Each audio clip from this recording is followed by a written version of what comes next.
Welcome into the Golden State Media Concepts Baseball Podcast, where we discuss everything that happened in the week of baseball. I am Ben. And I'm Jeremiah. How are you doing, Jeremiah? It's been a week since I talked to you. How are you? It's been a very long week, yes. What do you explain? Well, I do like 4 shows for a football show, and, I got really busy week then. Really busy week, yeah. Busy week in baseball as well. I'm always working, man. Yeah, no you days off. I'm on my note. I'm like Kevin Gatesy here, man. I got like 6 jobs. Really? Okay. Well, I'm kidding, but yeah. To begin the show, we got some news for you guys that broke just I think an hour ago. If I'm correct. Really recent news. Yeah, Colorado Rockies have waived shortstop Jose Reyes. Yeah, they released Jose Reyes, so he is now on waivers. But I really doubt anyone's going to pick up his contract, Jeremiah, with such a massive deal. So he'd be a free agent on this Saturday, I believe. Yeah, he would be. Yeah, he'd become a free agent in 48 hours, and if he goes unclaimed, which I don't think he will either, no one's going to take on that fat contract of his. What do you think? So he's a free agent. Obviously, he can go anywhere he wants. What do you think as far as a team that could be looking at Reyes to add to their club? Like what team I think he's going to go to, or what teams do you think could be interested in Reyes? I could probably see some teams like that are in the midst of a playoff hunt that want depth, like the Cubs. They always have injury problems. They got Dexter Fowler on the disabled list, which we'll talk about later on the show. I can see him going there. I can probably see him going to maybe L.A., maybe, because for the Angels or for the Dodgers? Oh yeah, that's right. Got 2 teams down there. I always forget. Well, because the Los Angels are always called Los Angeles Angels of Anaheim, so that gets confusing to some people. But yeah, I can see him going to the Dodgers for depth. I don't see him being an everyday player because it's so late in the season. When you got all the lineups kind of like inserted already. You know who he's going to be your everyday guy as of right now. You're thinking more of a utility guy. Yeah, I can see him being a utility guy. Peak rotational player. Yeah. Okay. Yeah, I would agree. He's not. Yeah. I don't think he's going to be a guy who's going to start every day anymore. Yeah. He's definitely had the injury concerns. He's not in his prime of his career when he was playing with the Mets. So I see him being a rotational guy as well. Maybe I seem like the Royals. I know they were interested a while back, so possibly they could probably get him for cheap because he's a free agent, so he's going to take whatever he can. So I think he's going to not cost too much to sign him, so I could see maybe a team like the Royals. I could probably see him go back to the Mets, probably. The Mets could use some help. They have David Wright on the disabled list, Noah Syndergaard. He's not going to go on the disabled list, or Yoenis Cespedes. They've been banged up recently, and they're obviously trying to push for a playoff spot, which we'll talk later in the show, as you mentioned. Yeah. So you want to tell the good people what we have on tap today, the lineup? Yeah, so our lineup for today, you like that? Mm-hmm. So our lineup today, we're going to be talking about some of the best teams in the NL race for the best record. While it's still a little before the All-Star break is really heating up, we got a few teams here that are looking at securing the best record here for the NL. We also have some AL news. We have a team like the Texas Rangers who are playing really, really well as of late. They're making a lot of news, and talk about their chances to build towards the postseason, as well as some of the other teams in both leagues that are trying to go for wild card spots. Yes. So to begin our discussion for the race for NL's best record, the Cubs, they got swept by the St. Louis Cardinals this past week. Yeah, Arrieta ended up losing yesterday. Yeah. So. And doesn't happen very often. No, it doesn't. And the Dodgers got swept by the Nationals. Did you happen to see that? Oh, no, the Dodgers swept the Nationals. Oh, yeah, my bad. Yeah. It's okay. Yeah. The Nationals got swept by the Dodgers. What were you going to say? I was going to say, did you see the game last night, how the Dodgers won on that walk-off? Yes, Yasiel Puig with the error from Taylor out in the outfield there. But it was a walk-off home run, basically, with an error thrown in there. So it would be Puig to do it, too. Like, he's so aggressive on the base pads. He plays with such heart and passion. Kinds of get in the way. He plays so hard. I could see Puig doing it.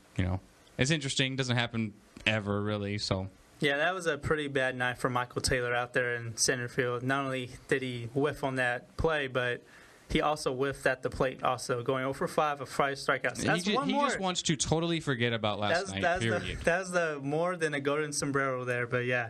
I want to get more into the Cubs here. They got swept by the Cardinals this past weekend. Do you think they're still the best team in baseball? They've been kind of faltering as of late. Yes. Yeah. I mean, everyone has bad series, bad matchups, get swept. They played the Cardinals. The Cardinals are not a terrible team. The Cardinals are currently second in the NL Central, although they're 9.5 games back of the Cubs. I mean, the Cardinals have been a staple for the postseason for years and years now.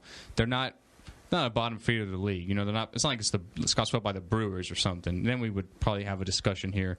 So I think the Cubs are still a good team. You can't win them all. So, do you think they have the best rotation in the league? I wouldn't go that far.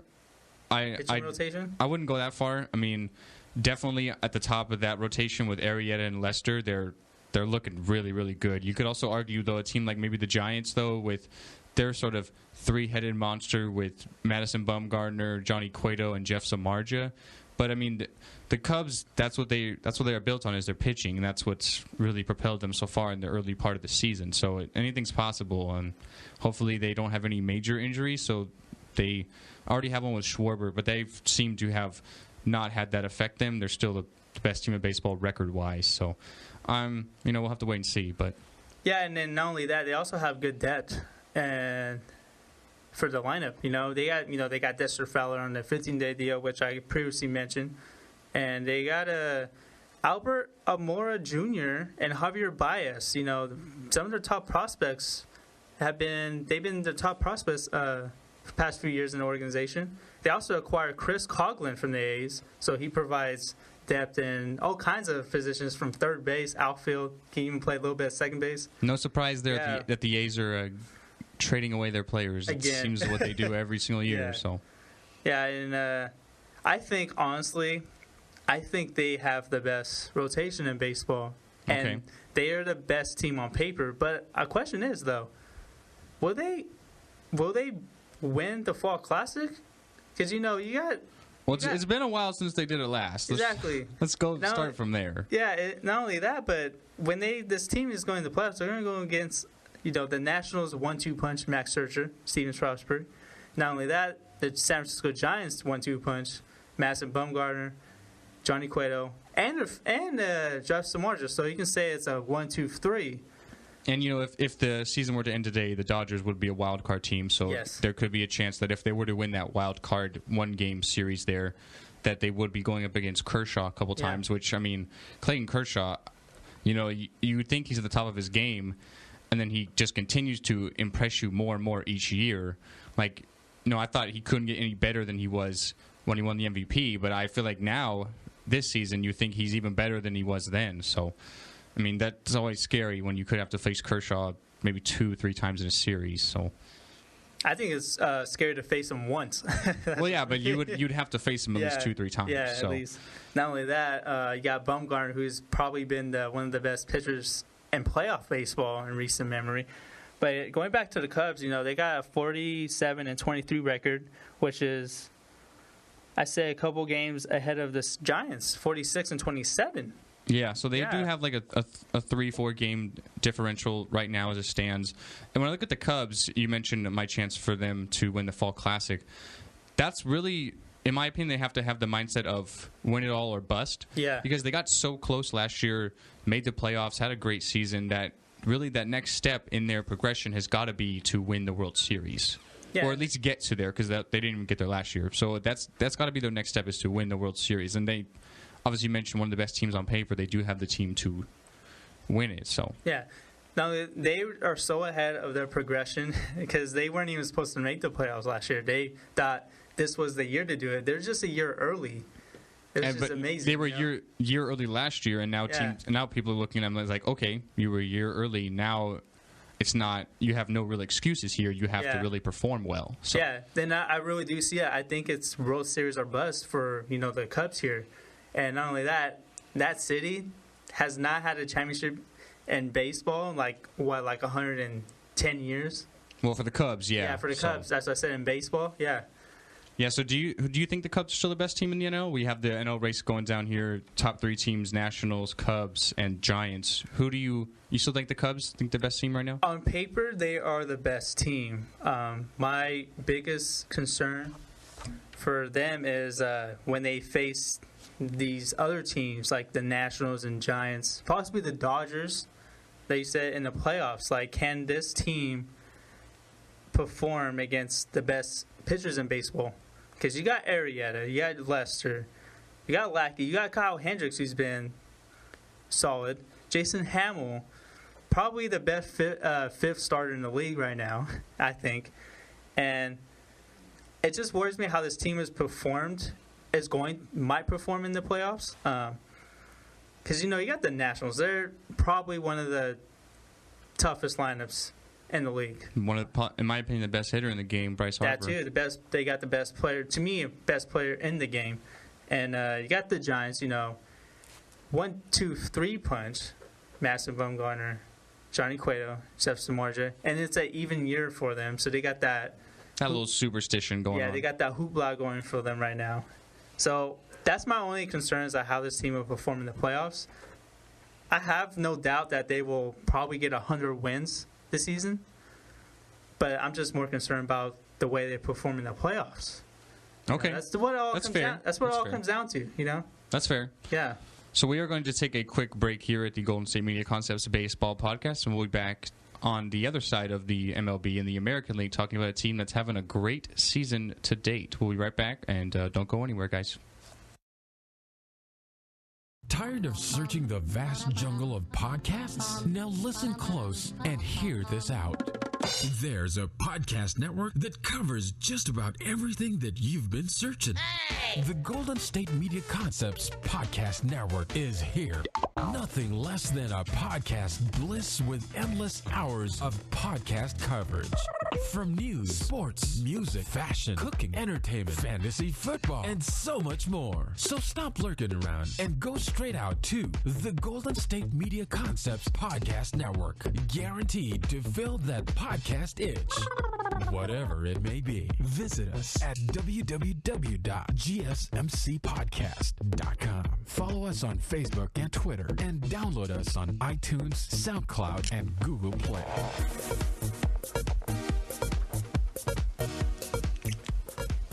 And we are back here at the Golden State Media Concepts Baseball Podcast alongside Jeremiah. I am Ben. As we mentioned, we're going to be jumping in here with a team in the AL that's doing quite well, Jeremiah, and that is the Texas Rangers. Yes, they've been on quite a roll. MLB best record, 32-12 since May 6th. That's crazy. Yes, and they are 10 games ahead of the Houston Astros in the AL West. And as of right now, that is the largest lead in the division. Yeah, Houston have been playing quite well. They started off really, really poorly in that first month of the season. Obviously, Houston, everyone looked at them as like a favorite to come out of the AL, doing so well last year. Great young bats with Altuve and Correa, a good young arm, and Dallas Keuchel, one day Cy Young. So they're really struggling, but they're really rebounding now and trying to make a fight out of it, maybe for a wild card spot. So they do have some tough competition. Yeah, but like the thing is, though, is this team like really legitimate? Are you talking about the Rangers? Yeah. I mean, I guess you have to say so. I mean, the one thing that does scare me for the Rangers here is they are having some injuries with their pitching. So Yu Darvish has been on the DL. He's really been injured a lot lately. So it's unfortunate for Darvish and for the Rangers. So he's on the DL. Now you have to add people like Derek Holland on there. Also, Colby Lewis just went on the DL. He had his first loss earlier in the week. He was 6-0 going in. So that concern with pitching, because I think pitching is the one thing that really puts people above others. I think pitching really does win championships. And when you have really your top three starters all injured at the same time, your bats can only carry you so much. Not only that, they got A.J. Griffin pitching this Saturday, who performed well before he got put on the disabled list earlier this season. So that can probably give him some depth there in the rotation. Yeah, I think those injuries are going to come back to haunt them right now. The injuries are really, really coming back to get them. They do have a huge, sizable lead, so that's going to really play to their advantage. They can maybe give people rest days in between, have some of these guys like Darvish and Lewis, Holland, maybe take a little longer if they need to come back, because they do have that cushion with the lead in the AL West there. You're not going to see much of a threat from the teams like the Angels and the A's. They're really struggling this year, so they do not have much competition there for the division. So I think it's definitely theirs for the taking. I don't see them really collapsing and losing the division. As far as the AL playoff situation goes, I think you still have to go through the world champs, the Royals. So, but we'll have to wait and see. What do you think about the Rangers, Jeremiah? I like what I'm seeing from them. You know, like the pitching rotation does concern me because of the amount of injuries that they receive. But you gotta remember, they still got Cole Hamels, who's 8-1. He's having a great year. Yeah, he's really turning back the clock like he did used to for the Phillies. He's having a great season for the Rangers. And Martin Perez has pitched really well for them as well. And yeah, you know, the thing about the Rangers is. The thing that also worries me about them is the Astros. I'm not going to lie. The Astros really do worry. Well, they don't worry me, but they worry. A Rangers fan? Yeah, guys. If I was a Rangers fan, the Astros would worry me, you know, a little bit. Why? Because, man, the Astros have the type of talent to get hot at the right time. Which they're doing, which they are right now. So. Yeah. And then not only that, once their pitching, you know, gets back on track, you know, like Keuchel and you got Doug Fister, who's also performing well right now. Yeah, I would be more if I was a Rangers fan. Yeah, the Astros would concern me.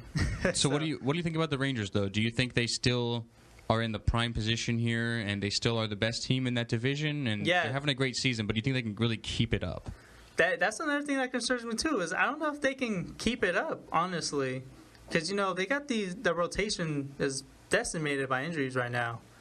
And I'm not worried about their lineup. They're getting really good production from, you know, Rougned Odor, Nomar Mazar, who after he's done punching people, he's actually playing baseball now and doing quite well for himself, as you mentioned there. And Adrian Beltre defeating Father Time there, even though Prince Fielder hasn't performed well. Yeah, he's had quite the struggles, Prince. He's only batting .205. He's got 5 home runs, 36 RBIs, which is third on the team, so that's not too bad, but not really doing too well swinging the stick there, only batting .205. Yeah, and he's no longer a 30 home run guy like he used to be, but he's still a designated hitter as of right now. Yeah, and all due credit to Prince Fielder, he still is always capable of only 5 home runs. He's not doing quite well, but he is always capable of hitting a long ball. He's been such a great power hitter for years with the Brewers and the Tigers, so always capable for Prince. He's just off to a bad start. Hopefully he can turn it around. I know the Rangers and the Rangers fans would really like that. They could really use him going down the stretch. As you mentioned, I think that pitching is going to – I think they're going to start slowing down here. Best record, as you mentioned, over the last couple months. But not only that, they have the best record in the American League as well. Yeah, so in the AL they're going to be battling up against teams like the Red Sox, the Orioles. They're currently battling in the AL East themselves. The Indians, we're going to talk about the Indians a little later in another show. But so yeah, the Rangers they still are looking very well. They're playing well, which gives them great confidence, great momentum when you're obviously on a roll like they are.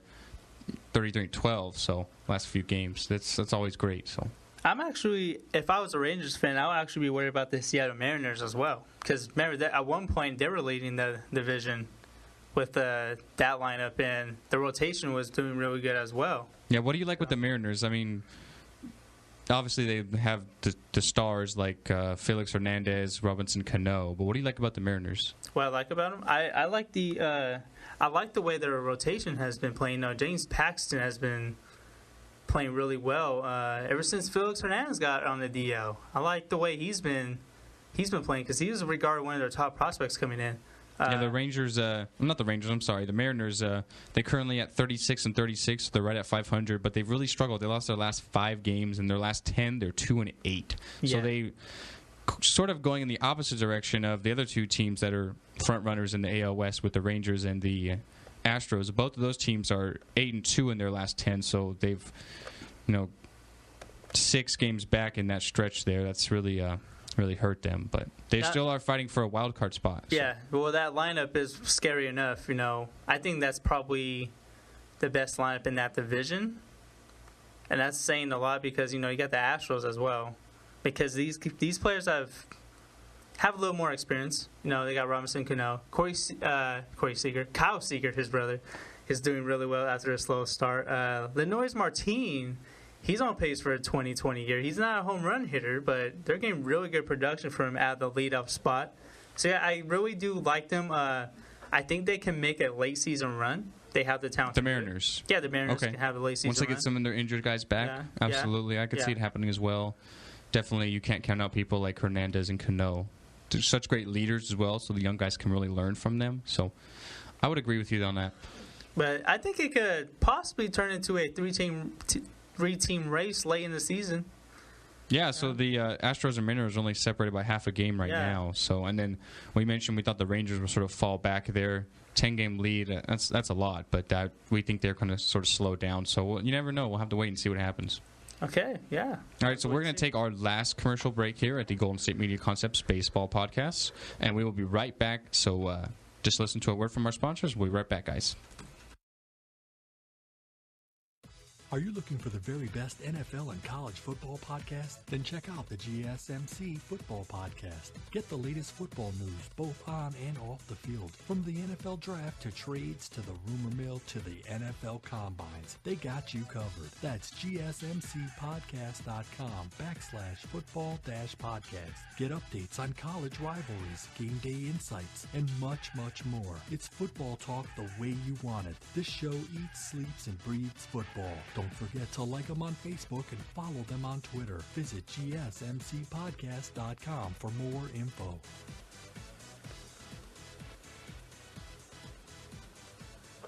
Welcome back to the Golden State Media Concepts Baseball Podcast. And for our final discussion for today's episode is the wild card race in the AL and NL. It's heating up and it is tight. Yeah, there's definitely a handful of teams here. So in the AL, there's 1, 2, 3, 4, 5, 6, 7, 8 teams, only separated by 3.5 games.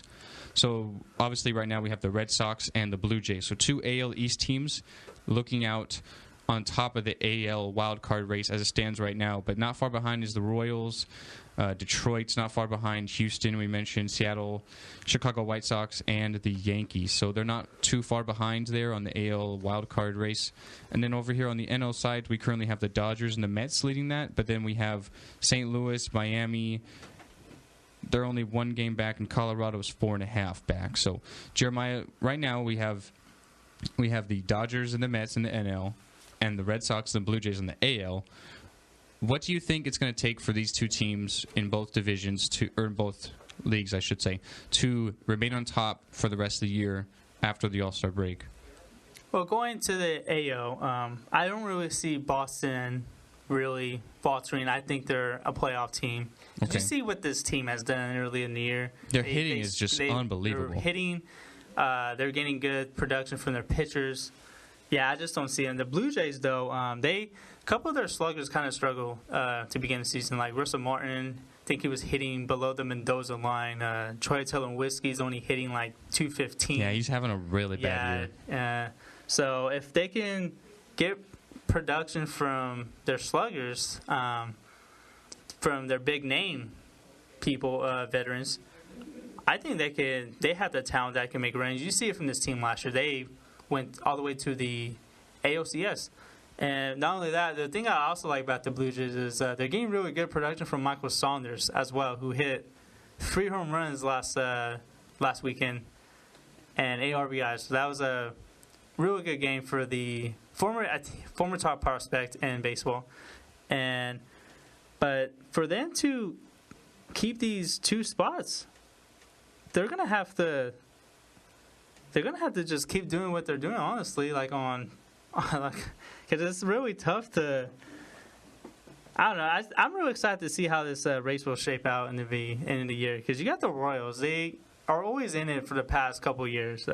Tigers, they got a couple of players who are surging after such a slow start, like Justin Upton. Even though they got a couple of players on the deal, like J.D. Martinez, who's been a really good bat for them for the past couple of years. The Astros, who we talked about a little bit. I honestly only see Red Sox keeping this spot, but the Toronto Blue Jays, that kind of worry me a little bit. I would be in agreement with you. Yeah. I think the Red Sox and the Orioles will both make the playoffs, whether they're winning the division or in the wild card. Yeah. I think those 2 teams are pretty solid to go there. I don't know. I kind of look at Kansas City. I think you have to look at a team like that such a veteran team. They've been in Yeah. the World Series last 2 years, won it last year. They know what it takes to get it done. They've been there before. Yeah, exactly. Yeah. The thing that really worries me about the Royals is they seem to can't win a game on the road. So at home their record's 25-8, which is unbelievable. But on the road they're 13-25. So they're not really getting it done away from home there, and that's something they have to correct. But they have such great leaders: Lorenzo Cain, Salvador Perez, and then their pitching, their bullpen is great. So, I mean, I think they get it done. With the Red Sox, maybe, or the Orioles, you can sort of swap those two teams in there depending on who wins the division, who doesn't. So, I don't know. What do you think about the NL side, though? The NL side, I think it's a little. It's going to be really exciting as well because you got like a team like the Miami Marlins, who has been kind of like a bottom feeder for past couple years. They are surging. Yeah, they're only one game back of the wild card right now. So, and you got, don't forget about I want to discount the Colorado Rockies that are 4.5 back, and the Pirates who are 5 back. I want to count those two teams out, because they got very explosive lineups that can hit really well. I know the Rockies play at Crows Field, but they also hit really well on the road because you got Nolan Uriando there that has 60 RBIs. He leads the majors in home runs. Yeah, and obviously Trevor Story, the rookie you mentioned a couple episodes back, he's also hitting the long ball quite well. So, as you mentioned, the ball does carry out there, but it's not just the home ballpark that they're hitting home runs in. So, yeah, they hit home runs everywhere. It's just that their pitching needs to get a little more improvement there. The Pirates, I can't discount them out because you got those 3 outfielders that are playing. I know Andrew McCutcheon's playing he had a slow start, but he's a veteran. He's probably, I don't see him like struggling the whole year. He's a former MVP candidate. You got Starling Marte, who's been really good. Gregory Polanco has been really good and fast, So I like what they have there. They also have in Pittsburgh. I like what John Joshua has done in the top of the lineup. I like what he's done. Yeah, he's had a good season. So who do you think is in the NL? I realize we have a long way to go here, but who do you think are who do you think is going to come out of the NL wild card? Oh, who's going to win it? I think. Well, the two teams. The two teams, yeah. It's going to be tough. As of right now, it's tough to say, but if I had to pick two teams, I'm going to have to go with the Dodgers and the Mets. It's just because I cannot see a Dodger. I cannot, because the Dodgers are also competing for the NL West. They're only 5.5 game back. Well, I mean, technically they're competing for it, but I think the Giants, especially with how they're playing recently, they have a game in progress. They're playing Pittsburgh. The Giants have a 5-3 lead in the 8th inning, so it looks like they hopefully can close that out. But I think they definitely are going to be behind the Giants. I think the Giants are probably going to win that division, hands down. They're playing such good baseball lately. They won 10 out of the last 11 games. So I think the Dodgers are more so fighting for a wild card spot only. But, I mean, when you have Clayton Kershaw, you have the best pitcher in the game. I don't even know if we expected this out of him the last couple of years. You'd think he was at the height of his game, and then he just continues to impress you more and more. So, I mean, they do only have a one-game lead in that wild card spot, and with Kershaw playing so well, I mean, you have to think he's going to maybe falter a couple of times. He can't keep this up for the whole season, you'd think. I mean, maybe a couple bad starts in there. So, I don't know. I think you definitely have to put the Cardinals in there. They definitely are such a strong team. It's hard to pick. It's hard to pick which of these teams are going to be the wild card winners because you can possibly make an argument that Miami Marlins can possibly be a wild card team. We still have such a long season to go, but I think definitely the one team I for sure seeing in there is the Cardinals. Yeah, I wouldn't disagree. I just think the Mets will win the second spot because they've been there before, even though they have injury concerns right now. Yeah, they were in the World Series last year. I mean, you can't discount that out. And the way that Cespedes does play with the Mets is just phenomenal. But if the Dodgers can somehow gain some of their pitchers back from injury, I can see them make a late season run potentially for the NL West because the Giants. they can potentially falter as well. You know, injuries happen for every team, and that was a big concern for the Giants last year, was injuries. So yeah, it's going to be really exciting to see the NL wild card race play out, and for the American League as well. There's just so many good teams this year, and it's such a close battle finish here in both leagues. More so the AL than the NL. They have 7 or 8 teams that are only 3.5 back. Like the Yankees are only 3.5 back, and they're sitting at 35 and 36. So I'd say more of the stronger record-wise teams maybe in the NL, more teams floating around here in the AL. But either way, it's going to go down to the wire. I loved when baseball implemented the 2 wild card teams, give another team a chance. I feel like 4 playoff teams in each league was pretty harsh. Now we have 5 in each with the 1-game playoff, which adds more, excitement to the game. So I love how they did that, but I don't know. I remember when they implemented that, there was a lot of negative criticism for that as well, but there was a lot of positive. And once the first 1-game playoff game, it was really good for baseball because that was a winner-take-all game, and I think that was really good by the MLB by doing that. And I like that. I really like that. Yeah, you've had some wild card teams that have really. The Giants won it from wild card a couple of years ago. The Royals. Yes. So I really like that, and I think maybe you can sort of build some momentum by playing that 1 game already. Maybe it messes up with your rotation and your pitching a little bit because you probably have if he's healthy and rested, your top guy go out because you have to win that game no matter what. But I really think it builds momentum to these teams and gives them an edge because they have already played a game. I think that's a good thing. Yeah, I think and I agree. I agree with you. All right, guys, this is going to conclude this episode of the GSMC Baseball Podcast. As always, I am Ben. And I'm Jeremiah. And you can always follow us on Twitter. It's at GSMC_baseball. Also on iTunes, you can subscribe to us. We're on Instagram, GSMC_baseball. You can find us on YouTube, GSMCpodcast.com. If you're tweeting, make sure you use the hashtag GSMC Podcast Network to communicate with all of us here at the GSMC Podcast Network because it's the best way to get a hold of us here and check on what you're tweeting about, answering questions, etc. And if you listen to us, guys, can you please leave a review on iTunes? I really want to know what you guys think of our show. Yeah, that'd be great. Any criticism, whether good or bad, is always great. We can always improve on things, change things up. So you can also find us on other things, really any audio playback thing. Stitcher, you mentioned, Jeremiah, SoundCloud. Google Play, I believe, we're on there as well. Okay, I'm trying to think if there's any we didn't mention, and I don't think there is. No, I think we covered them all. All right, so this is going to conclude this episode of the GSMC Baseball Podcast. And we thank you for listening, and we look forward to hearing you again next time.